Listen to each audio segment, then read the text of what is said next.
época, 59% das exportações brasileiras tinham origem no comércio, 38% commodities. Hoje há uma inversão, 60% commodities e 38% comércio. Nós tínhamos uma presença internacional superior a países que hoje estão muito à frente do nosso. A China, por exemplo, que hoje responde por 11% do comércio internacional. Nós tivemos uma presença superior à China. Em 2011, nós respondíamos por 1,4% do comércio internacional e hoje não chegamos a 1%. E se nós formos apresentar os números da desindustrialização do país, chegaremos também à constatação de uma realidade que ficamos lá atrás, assistindo nações emergentes se desenvolverem, escapando da armadilha da renda média, enquanto nós estamos envolvidos ainda por esta armadilha. Vamos dar alguns números só da nossa renda em relação a outros países. Há 60 anos, dois países, Taiwan e Coreia do Sul, tinham uma renda inferior à do Brasil. O Brasil tinha uma renda per capita equivalente a 15% da renda americana.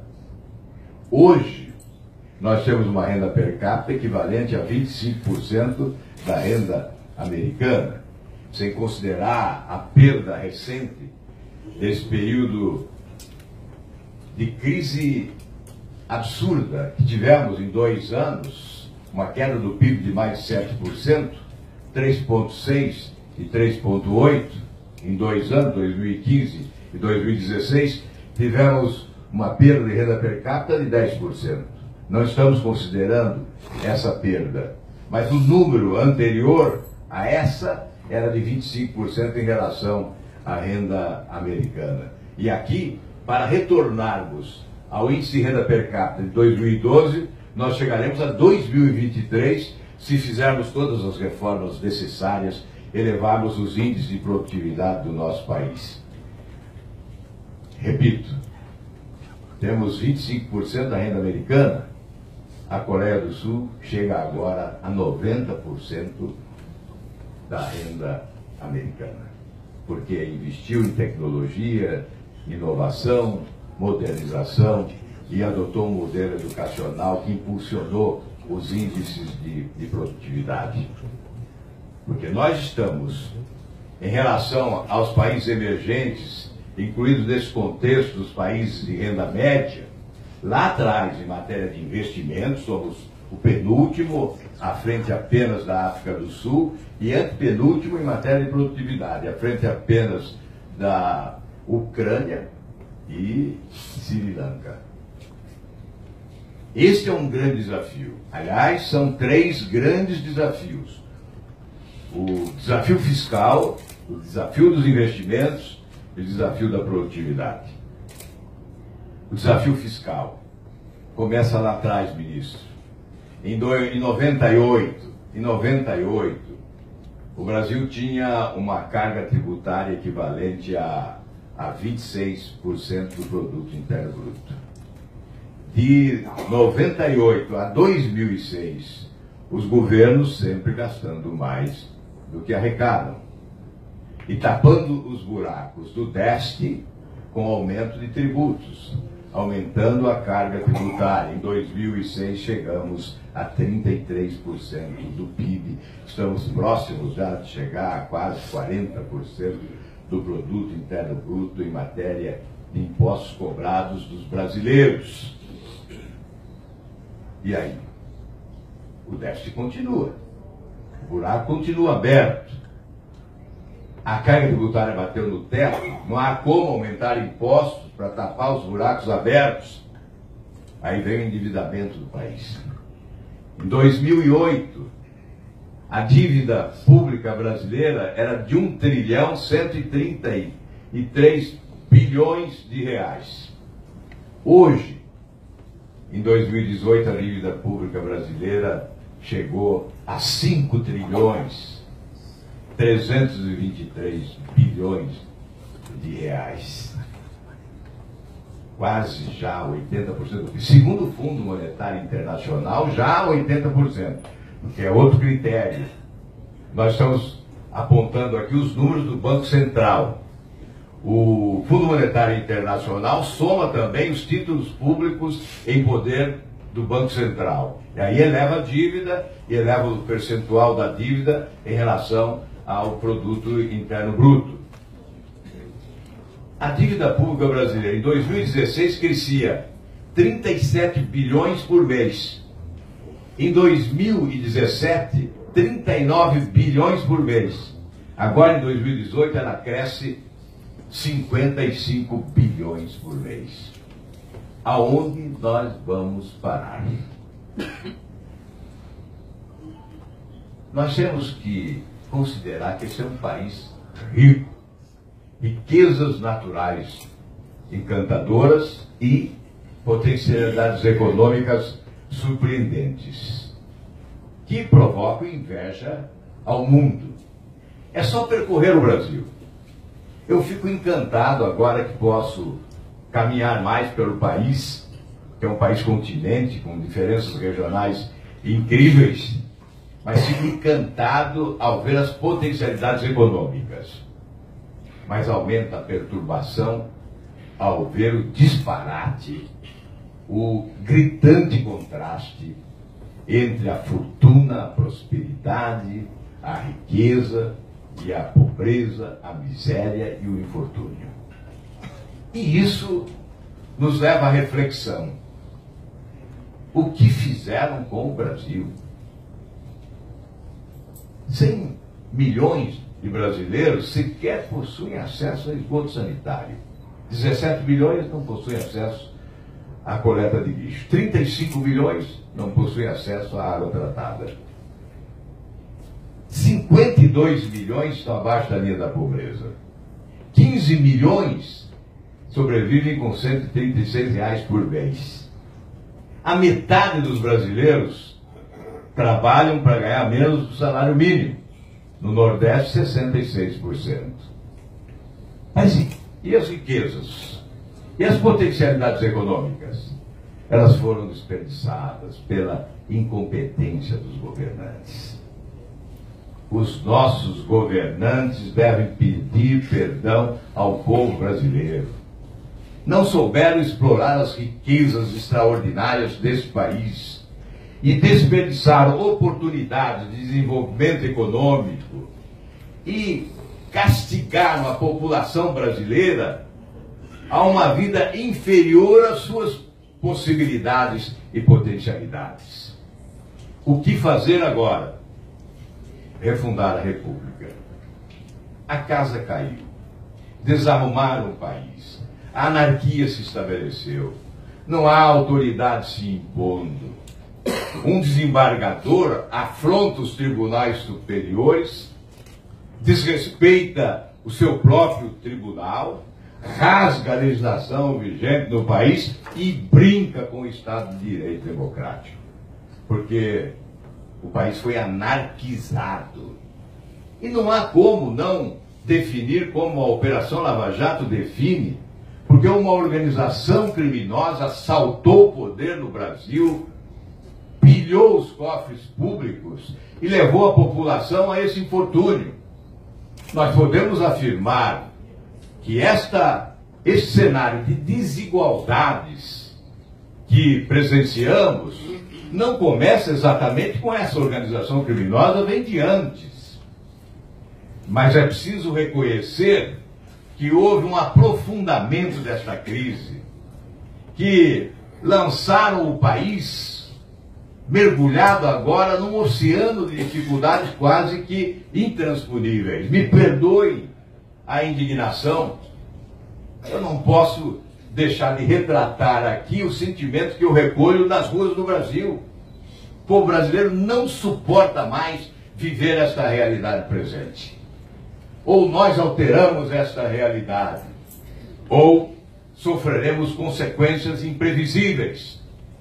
E para alterar esta realidade, a força motora é a refundação da República, que significa a substituição desse sistema de governança corrupto e incompetente, que é uma fábrica de escândalos e corrupção, do aparelhamento do Estado, do loteamento dos cargos, do balcão de negócios, matriz dos governos incompetentes, clonado, transplantado para estados e municípios, distribuindo incompetência e corrupção, levando a população à indignação cada vez mais latente na nossa sociedade.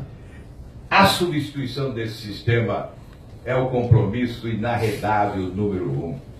Nós temos que fazer esta opção. Vamos substituir ou não?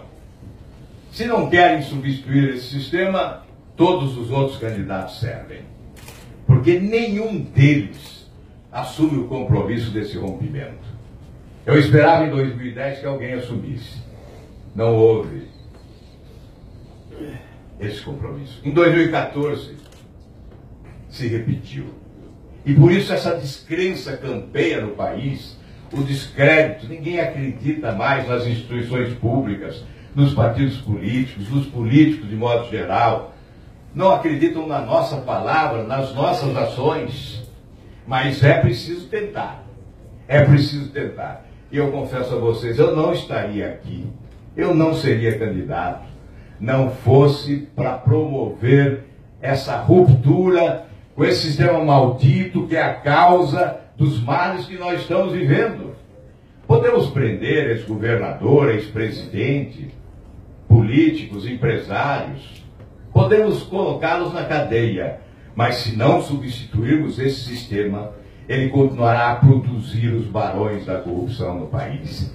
Ele continuará a gerar os ladrões do dinheiro público no Brasil.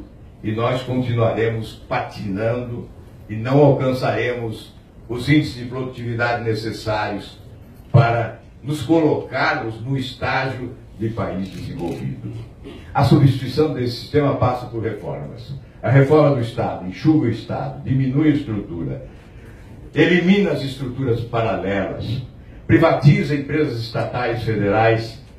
Temos 146 empresas estatais federais, 38% criadas durante os governos do PT, muitas como cabide de emprego.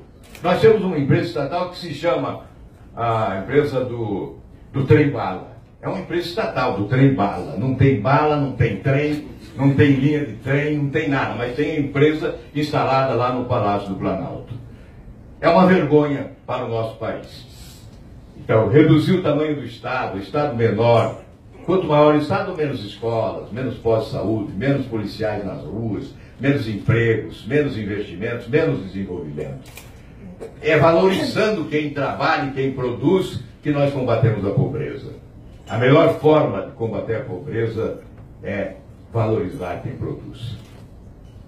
Reduzir o tamanho do Estado, reduzir o tamanho do Congresso, diminuindo o número de senadores, deputados, eliminando privilégios. É preciso acabar com todos os privilégios das autoridades brasileiras se nós queremos promover reformas que alcancem toda a população. Para lavar a escada, para limpar, se começa no último degrau. Lava-se de cima para baixo.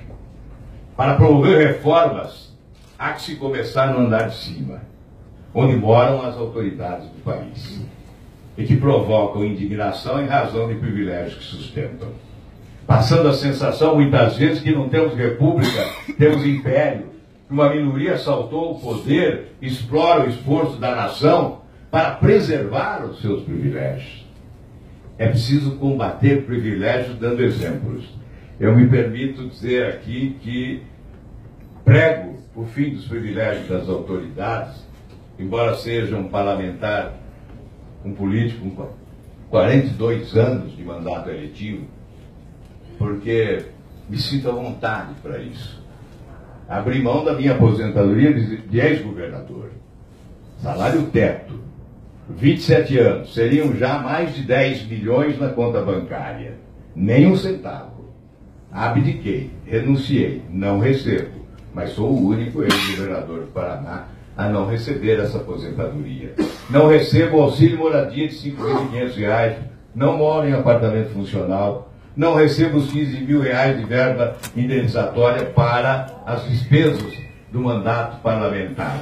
Para ter a autoridade de chegar aqui na associação comercial de gente respeitável, com seus 209 anos de história, e dizer: vamos acabar sim com o privilégio de todas as autoridades. Certamente eu não poderia dizer isso se não abdicasse dos meus privilégios. E por isso é importante perguntar a quem afirmar que acabará com os privilégios, mas você já acabou com seus próprios privilégios? Como aqueles que aparecem para dizer que combaterão a corrupção. Aonde você estava quando o Brasil estava sendo assaltado? Porque muitos, hoje, depois que a casa caiu, se arvoram em combatentes da corrupção, mas dela se beneficiaram, viveram à sombra do poder, especialmente participando como artífices ou como coadjuvantes, coniventes e cúmplices, e sobretudo beneficiários. Por isso resistem à mudança desse sistema. Nós pregamos a mudança do sistema porque acreditamos na população do país. Certamente essa é uma pergunta que não faltará. Como mudar esse sistema? A mudança virá pela força popular, o apoio da população. Nós acreditamos que qualquer projeto de governo, para ser bem sucedido, tem que ter o apoio da sociedade. O Congresso não rema contra a maré. O governante, o presidente da República, tem que ter coragem para promover a mudança. Tem que ter competência para apresentar as propostas. E tem que ter capacidade de comunicação para convencer os brasileiros de que essas mudanças são necessárias, imprescindíveis, dizem respeito ao futuro de todas as pessoas que vivem nesse país. Com o apoio da população, o Congresso não resiste. Não, porque quem resistir será atropelado. É uma questão de inteligência. Quem resistir será substituído na primeira oportunidade. É invertendo essa lógica. Ao invés de primeiro ao Congresso e depois à sociedade, primeiro à sociedade, depois ao Congresso. Mas eu sei que é preciso dizer alguma coisa, eu não quero me prolongar, sobre outras reformas. Por exemplo, a reforma tributária. Mas o que é essencial é melhorar o ambiente de negócios, para o país voltar a crescer de forma acelerada, como pode, em razão das suas potencialidades. De início, o presidente da República tem que transferir a imagem da credibilidade, confiança, com a legitimidade do voto, convencer o setor privado brasileiro que é possível descolar, num primeiro momento, do setor público, tirar da gaveta os investimentos guardados, gerar emprego, e o governo, o governante, o presidente se comunicando com a sociedade daqui e de fora, passando a ideia de que o Brasil voltou a ser sério, que está combatendo corrupção, para valer, e não com enganação, trará de volta os investimentos que se foram expulsos pela incompetência e pela corrupção dos últimos tempos. E o Brasil volta a agitar a sua economia. Com a redução da carga tributária, um modelo simplificado, distribuindo melhor o ônus, os que podem mais pagando mais, os que podem menos pagando menos, tributando menos no consumo e mais na renda, a roda da economia vai girar com mais força. A sociedade pagará menos impostos e o governo arrecadará mais. E, sobretudo, eliminando todos os obstáculos que colocam à frente pela burocracia existente dos investidores. É difícil investir, é difícil pagar impostos, é difícil importar, é difícil exportar, é difícil gerar empregos. Mas há como eliminar esses obstáculos. Para se registrar uma patente no Brasil, 11 anos.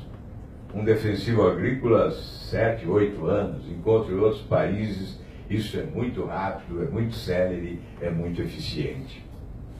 Para elevar os índices de produtividade no Brasil, nós temos que desburocratizar, facilitar, oferecer segurança jurídica e uma regulação competente que não permita pairar dúvidas sobre as possibilidades de investir com retorno.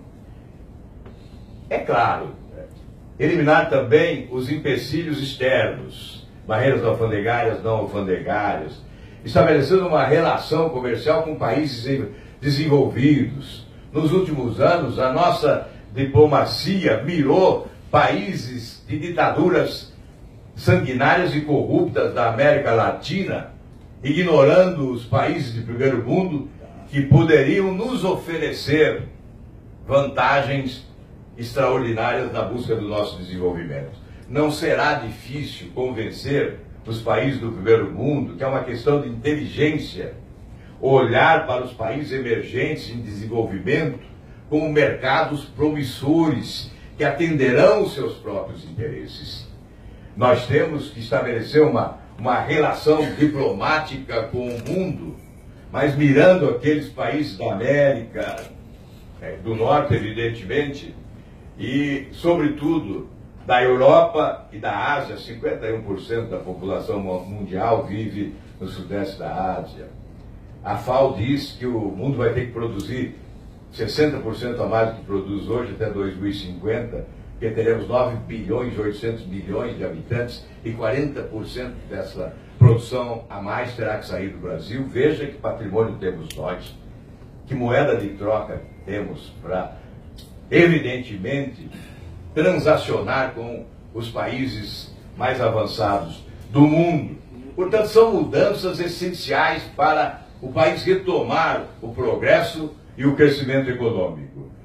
Eu poderia falar de educação, poderia falar de ciência e tecnologia, falar de segurança pública, enfim, mas eu acho mais importante agora permitir que façam as indagações, né, presidente?